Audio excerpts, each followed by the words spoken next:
America Business Forum proudly presents Eric Schmidt, former CEO and chairman of Google, chair and CEO of Relativity Space.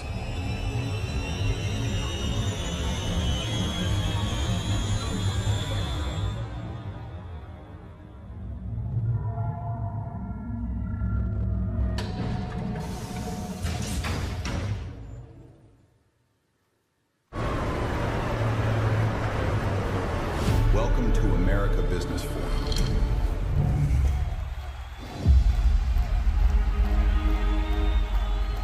We forget that humans come first. He saw the future long before it arrived.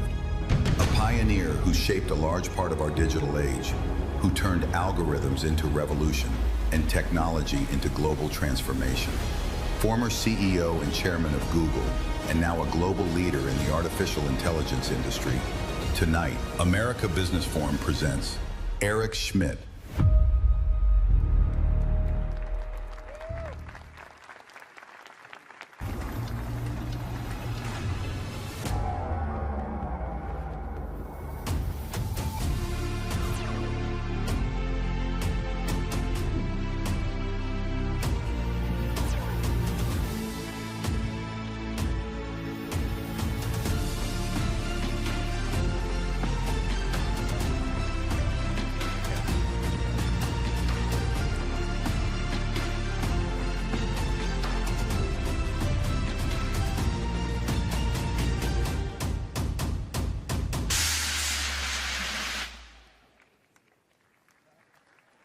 For the following interview, Francis Suarez, mayor of the city of Miami, takes the stage of America Business Forum.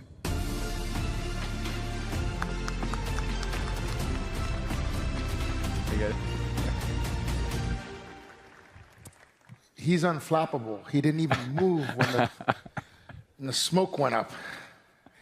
So Eric, this is the second time that I have the privilege to be able to interview you. So I'm very excited about this.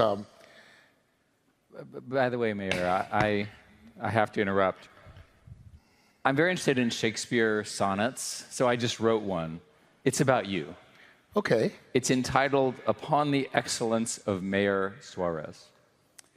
Please. When first Miami's helm he took in hand, a city poised 'tween oceans azure deep and future's promise vast throughout the land.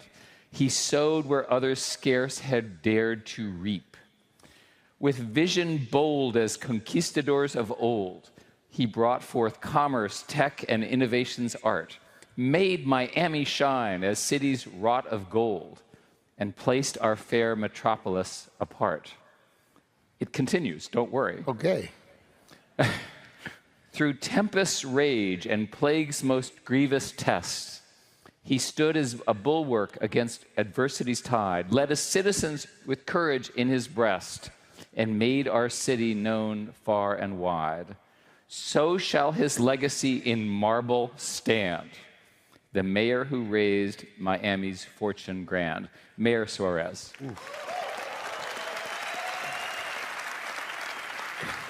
This is the kind of stuff we can do with AI. I was going to say. It took me about 2 seconds. Okay, so now you're going to make me tell a story. This is completely off script. So I was asked to open the consulate of Morocco.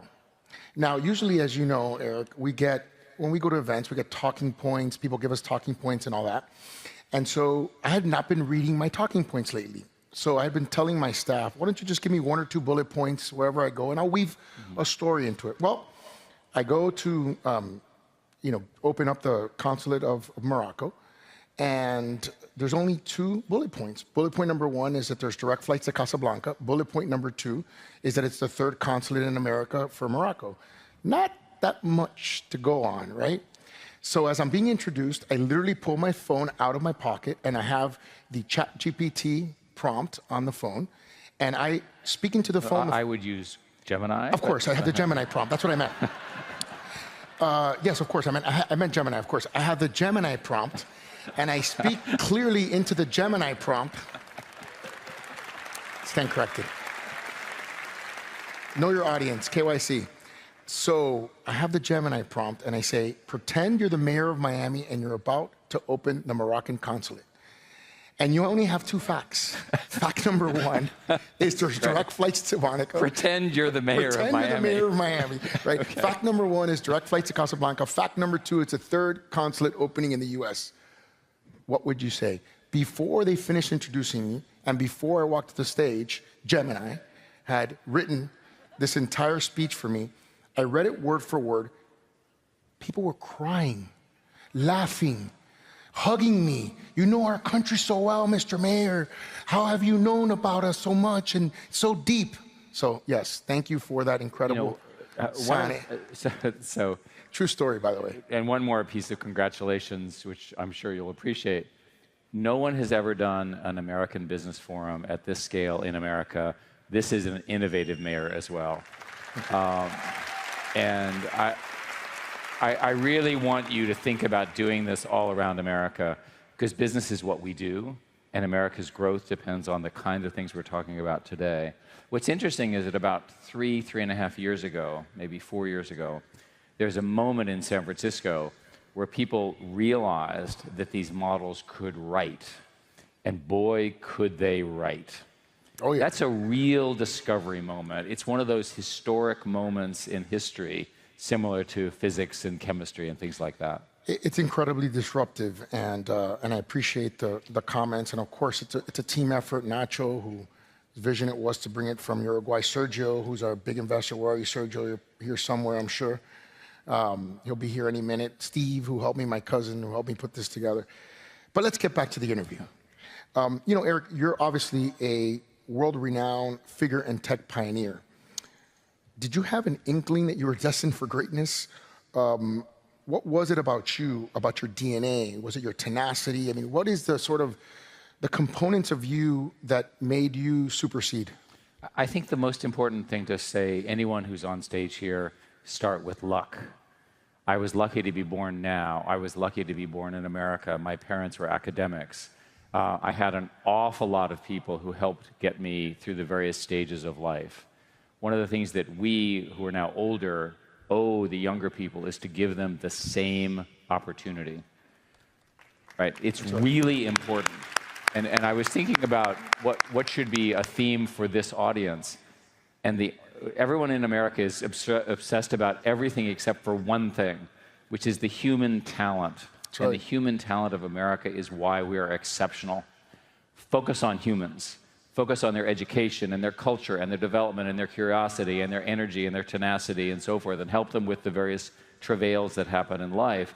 Focus on the humans of America. It's the only answer. You know, you're a great leader. You've been a great mentor to me and friend. And you're an incredible coach. And I think, and I've read some books on some of the people who coached you. What's the coaching habit that you think you consistently use to raise the level of the team? So I wrote a book about, so I had a coach named This is the book I read, by the way. Yeah, that's right. We actually talked about it. I had a coach named Bill Campbell. And when I started at Google, the venture capitalist John Doerr said, you need a coach. And I said, I'm a big boy. I've run a lot of companies. I don't need a coach. And he said to me, do tennis players have coaches? Absolutely. And I knew he had trapped me, right? Because the answer is, of course, they do, even though they may not be as good as the actual tennis player. Coaches do different things. And so we hired, or retained, if you will, Bill Campbell for free, and became my best friend at the time. And what he coached was not an individual, but a team. And the thing I learned from Bill is, as a CEO, you manage the team. You don't manage the individuals. And you work on the team dynamics, but fundamentally it's a team sport. He was a football coach, and not a particularly good one, but he was an extraordinary human leader. And there's a book, $1 Trillion Coach. If we were to write the book today, he died, unfortunately, some years ago, it would be called the $7 Trillion Coach, because he was the coach for Apple and Google. Think about it. I think he was a Princeton coach, right? No. Yep. Columbia. His winning record was terrible. Like 0-10 or something like that, yeah. So, but leadership, but I now understand that I needed coaching, my team needed coaching, and the way I manage is I manage as sort of CEO and coach. And you watch what's going on, and you try to get people to work together. And there are various techniques, like Tell the people who talk too much to let the people who don't talk as much talk more. I mean, stuff like that. You know, I also didn't believe that much in coaching, and my coach is probably somewhere here in the audience, Louis Arajo. I don't know if Louis is here somewhere. There he is. There's my coach right there. He's a great guy. So for someone that's starting out in tech, what's sort of the mindset or the practice that you think is going to compound the most over the next decade? So if you look at success, it's a combination of intelligence, that is, ability to do the work, and grit. And I would add intelligence, grit, and curiosity. When I was young, I was a sponge for everything because I didn't seem to know anything, or I thought I knew nothing. And the internet had not really been invented yet.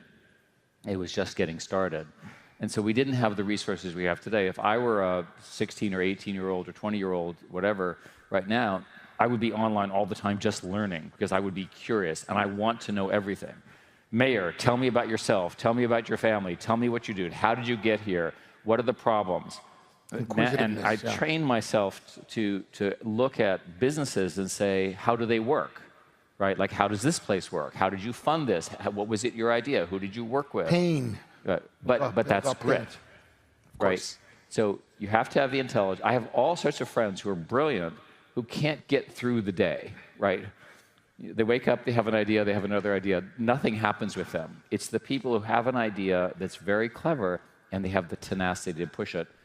Those things come from curiosity. Another example, and this I think, the technology that we're in is so extraordinary and I'm so excited about it, but there are some things we've lost. One of them that we've lost is the looking out the window phenomena. And there's some evidence that looking out the window is fundamentally important for curiosity. So here's an example for all of you. When you're leaving here today sometime, turn off your phone, tell everyone who's around you to shut up in a nice way, and look out the window and daydream. That daydream is important too, because that's how the creative thoughts come.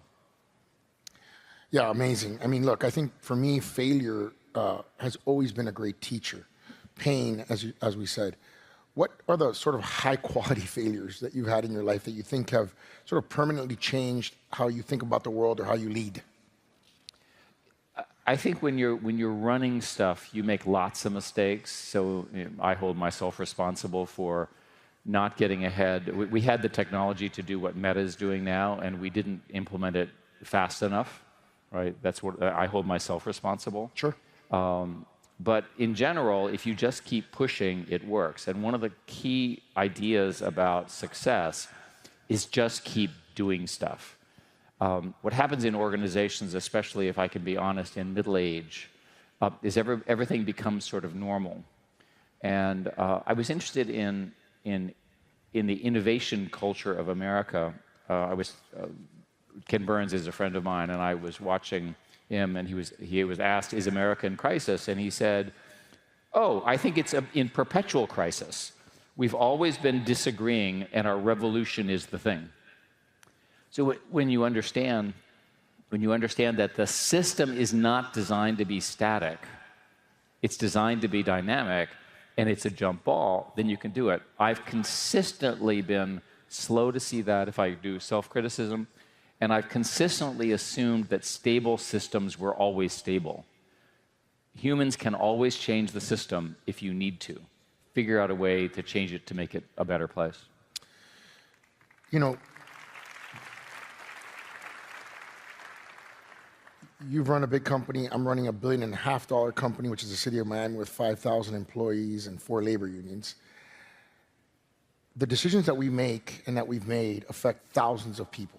Yeah. How do you deal with doubt in the face of understanding the implications of those decisions and how they impact people? I was talking to, I've talked to the various presidents that I've had an honor to meet. And when you actually talk to how the president operates, there are moments in a presidency when the president makes a decision where they have no idea what's going to happen, and yet they make the decision anyway. That's, I think, how you have to operate. Obviously not.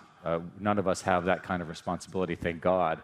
But fundamentally, if it gets to you, it shouldn't be an easy decision.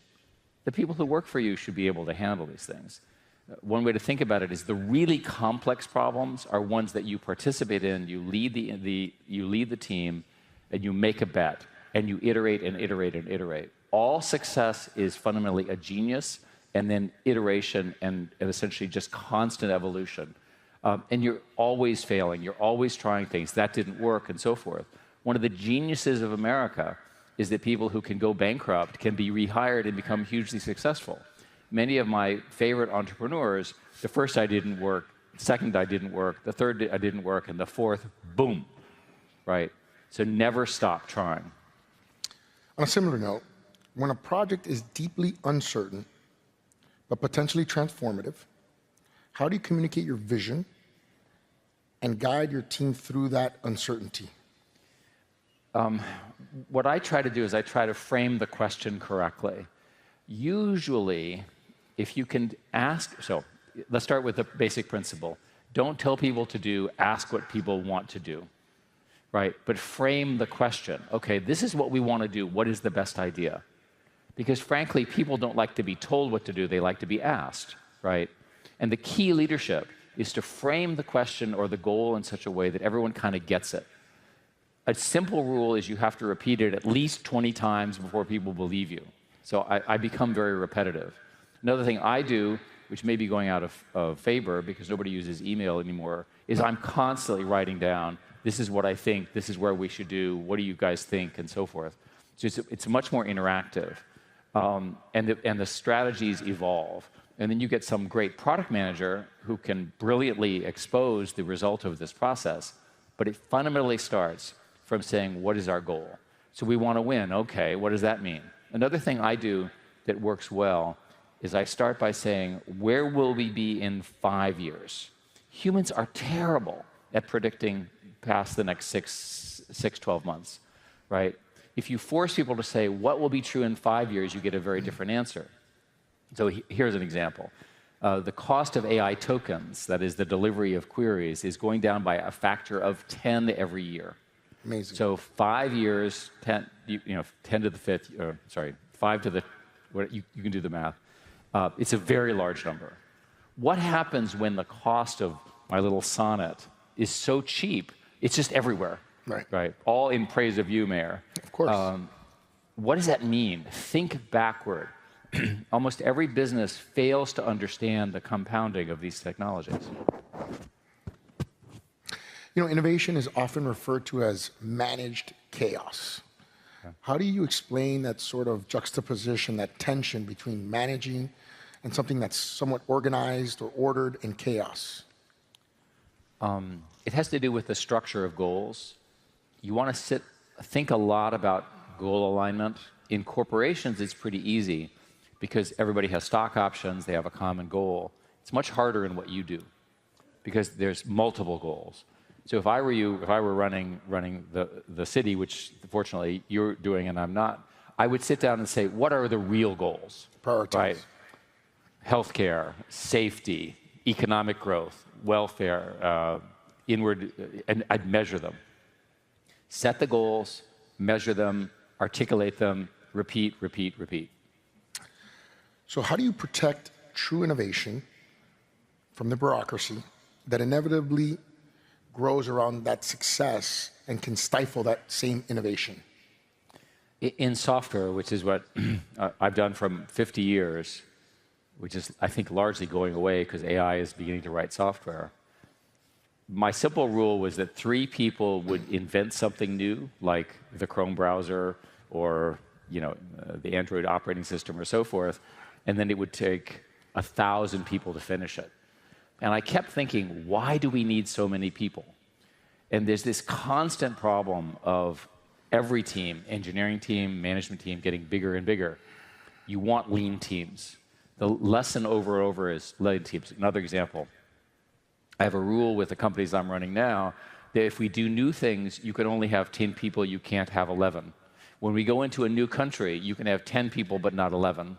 Because I figure 10 people is a group that's kind of a manageable group. It's self-managing. They know each other. They can figure it out and so forth. And you can judge the team. So what happens if you're not disciplined about that is you get people who I call glue people, and I mean this in the most affectionate way. They are very nice people.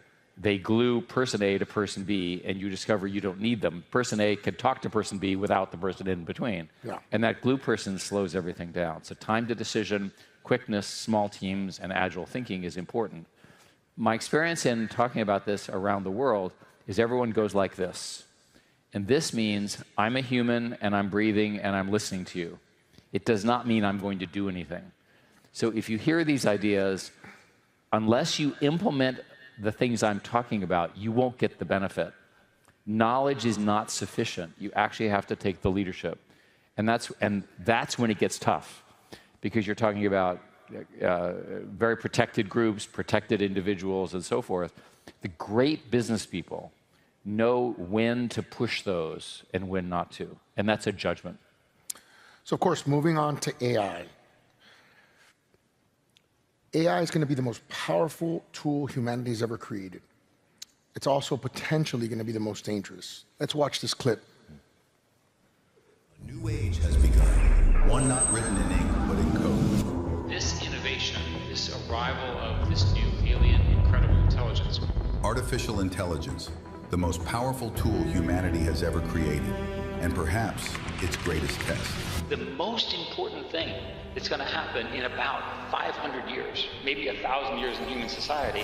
Few understand it better than Eric Schmidt, the man who helped shape the digital world as we know it. Today he stands at the frontier of innovation and responsibility, asking the question that will define our future. Can we control what we've created? The next revolution isn't coming, it's already here.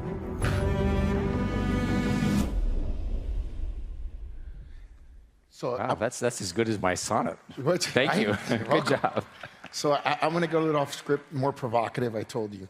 So is this sort of AI race really a race between hopefully the good guys out-programming the bad guys? Is that what this race is going to be, with more power, more compute, more sort of programming knowledge? Is that how this is going to go down? Well, the race to build a non-human intelligence that we collaborate with is the defining event of our generation, of our lifetimes.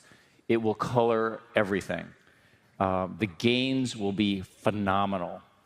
One of my friends is dying of ALS. Can you imagine the value of a solution to that? It's horrible to see, and he's a great human being. I can go on and on about the tragedies that humans experience that these technologies can address. Healthcare is one obvious one. The arrival of intelligence for every single human being, right? Having an assistant that's as smart or smarter than you, the Einstein in a pocket. Just imagine all of that. These things, it's very hard to predict what will happen with this amount of new intelligence. Remember I said the most important are humans. Well, now we have humans plus the AI. There are plenty of downsides, right? And we can talk about them. But the most important thing is this stuff needs to be built in America, on our values, with our views. And I feel very, very strongly about this. I want American, I'll use the word liberalism in the classic sense. America's rule of law, its individual freedom, its distrust of the government, the combination of that individualism, the frontier belief is really, really important. And we're on a revolutionary frontier here. A simple example is, imagine if the internet had been invented in China. Just think about it. Just think about how different it would be and how different your experience would be on it. By the way, after that sonnet, there's no offense taken whatsoever. Okay, so first question was a little bit provocative. I think my second question is the following. The acceleration of the intelligence is so profound that the question becomes, are these systems going to have their own consciousness? Mm-hmm. And if they have their own consciousness, are they going to be able to make decisions independent of the prompting? Which means, if they're smarter than us and they're independently prompted, can they figure out more intelligently than we can how to prevent us from turning them off? Yes, you're now writing a movie script that I think we're going to see a lot of movies written about. So for a bit of background right now, these AI systems are prompted by humans. The technical term is called prompt engineering. And young people in college will go to prompt engineering class where they'll learn how to manipulate these models in really, really powerful ways. That's not general intelligence. That's special intelligence. So if I'm a physicist, which I'm not, I'll have my physics assistant and I'll say, I have the following idea, and the physics assistant will say, well, I've analyzed that, here's a better idea for you. But the invocation or the initiation occurs from the human. The question is, when do these systems, when are they able to initiate on their own? The technical term for that is called recursive self-improvement. They just naturally learning and getting smarter. And there are all sorts of terrible scenarios. It discovers that the only thing the computer needs is electricity, so it decides to shut down a hospital to get more electricity for itself. Those are the kind of movie scenarios. To me, all of these are red lines. The point at which we humans give agency to these computers for what they do is a mistake.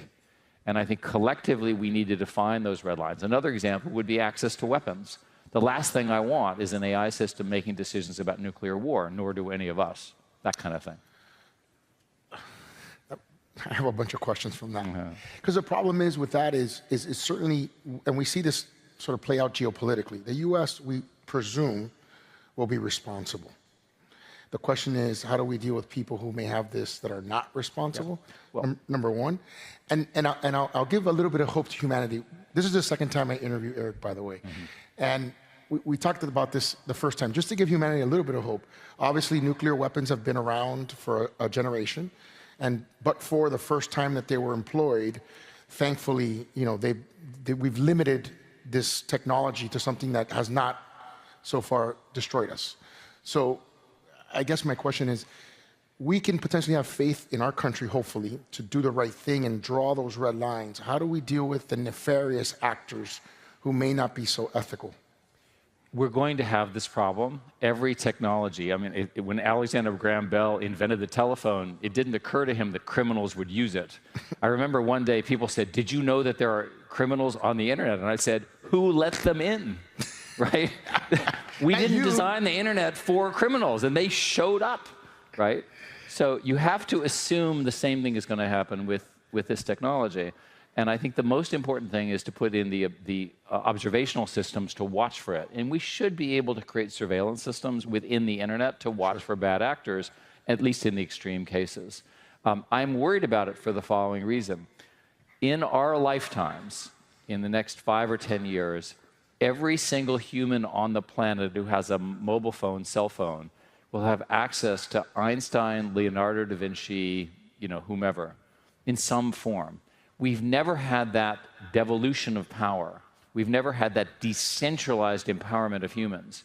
Now, this group, I trust. There's an awful lot of wacky countries and wacky cultures and wacky religions, where I'm not sure I would trust their collective action being consistent with our values. For sure. Right. And I think history will judge us based on how we make these, how we handle the humans as this intelligence evolution occurs and empowers individuals. So the most famous use case, obviously, of AI right now is the large language models. I mean, they're the ones that are being used day in and day out. What would you say are probably going to be, let's say, the top 1 or 2 or 3 next use cases that you think are going to change things? And maybe 1 or 2 that people aren't thinking about. Well, so today there are sort of 3 things going on. I'll simplify it. Language stuff, that's what we were joking about with large language models. There's something called the agentic revolution, where you have agents. An agent takes language in, it has memory, and it produces something. So it says, I want to do a conference in Miami. And it selects the venue, and then it calls the mayor, and the mayor says yes, because the mayor is very pro-business. And then it calls the security people, and then it calls the contractors, and then it designs the stadium. Each of these is a work plan, right? Over and over again, that's workflow. Workflow is what happens in business. The technical industry believes 2 things. First, the scaling laws, which are the laws of improvement, are not slowing down. The crazy investment that you see is there for a reason. They're seeing the kind of gains, this factor of 10 every year, are continuing to come. It's pretty amazing. And most importantly, with that investment comes everything else that we talked about. It's enormously expensive. And by the way, we're going to run out of electricity before we run out of money, which is a separate discussion. But the important thing is you have language. The next thing, and then you have agents, and these agents do everything. There's something called agent orchestration, where you can move the agents around. And the third one is essentially reasoning. You now have systems that can pass math tests, chemistry tests, biology tests, and so forth at the graduate level and beat the humans. That's really remarkable. And I've watched them, and I have no idea what problems they're solving. And you can watch them go forward, it doesn't work, they problem solve like a human being. The union of those is the power. That will give us the power to innovate, to address our problems. And the thought experiment that I would give you is, let's imagine that one of the American companies, I obviously have my own bias, but we'll pick somebody else, whoever, manages to get to the point where these systems can solve problems that humans have never been able to solve. What is the value of that company? How many trillions of dollars in one company? Infinity. Right. It's literally, I mean, think about all the problems you face every day, and it can solve every one of them. And you can sit there and drink coffee and, you know, sort of My watch wife it. just solves most of them, but that's okay. That's right. The important thing is that we're on the threshold of being able to have truly new innovation. And that's the hype, that's the promise. If we don't get there, people will be destroyed just from their own hype. I mean, it's extraordinary. I'm going to ask one last question. It's a follow-up to the problem that you presented. Is SMRs, which are small-scale modular reactors, is that the solution for that energy gap that you're talking about, or is it going to be something else? We need more energy in America. We need every kind of energy. We need nuclear. We need fusion. We need natural gas. We need renewables. We need wind. We need solar. We need it all. Why? Because those data centers, which account for 1% of GDP growth this year in America, need power. If you want that 3% growth that the president and others have talked about, you need to solve the energy problem. Eric, thank you so much. What a provocative conversation. Thank you. Appreciate you. Can I read one thing? Go, of course. I was thinking a lot about, you gave me the honor to talk to this incredible group about the frontier. In 1893, a fellow named Frederick Turner talked about the frontier. And he said, "To the frontier, the American intellect owes its striking characteristics." This is 150 years ago. "That coarseness and strength combined with acuteness and inquisitiveness, that practical, inventive turn of mind, quick to find expedients, that masterful grasp of material things, lacking in the artistic but powerful to effect great ends, that restless, nervous energy, that dominant individualism, working for good and evil, and with all that buoyancy and exuberance which comes with freedom, these are the traits of the frontier. This is America. This is us. This is why we're here.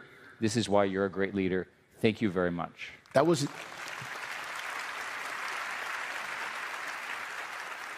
in 1893. 1893. You know what happened 3 years later? What's that? You know what happened 3 years later? What? The city of Miami was established. 1896. 1896. There you go. Happy birthday to Miami. There we Thank go. you. Okay, Mayor. Okay, good. my friend. Thank you, guys.